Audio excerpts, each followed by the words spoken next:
For hundreds of years, this bridge crossing the River Teviot at Ancrum has acted as the perfect decoy.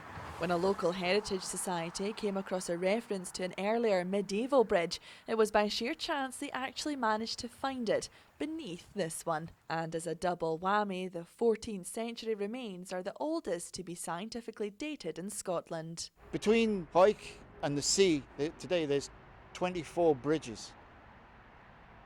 In medieval times, there may have been as few as 2, and this was one of them. We thought, well, can we see if we can find where the bridge actually was? And we had a drone, and there and behold, in the photographs was this platform. And we knew immediately what it was. I was just so astonished that it was still there after 650 years. This is one of the curbstones that came out of the river. Dating back to the 1300s, the Ancrum Old Bridge carried the King's Way, the royal route from Edinburgh past local towns and abbeys to the English border.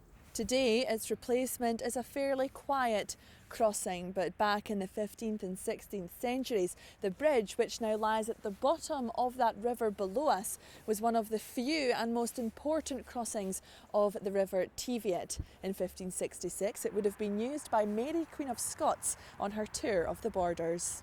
Historic Environment Scotland funded an investigation into what was found. I mean, the thing that blows my mind about this is it's been probably hidden for 500 years. It's only maybe been exposed a year ago, and it might be gone in 3 years. So there's only been a window of 4 years and 500 where it could be found, and they happen to find it. And I think that's 1 in a million. It will change our whole understanding of the landscape of medieval Scotland. It will change the way we think about the abbeys and the borders, the way we think about castles, the way we think about military campaigns and the wars of independence. It means that Ancrum is now a much more significant place historically than it probably was. And it probably means that places like Jedburgh and some of the local abbeys, we might be understanding that the church had more of an impact in military campaigns and politics and building infrastructure in Scotland, which is kind of a shocker. I mean, the date it came back, right in the middle of the Wars of Independence, is a bizarre time to be building a bridge.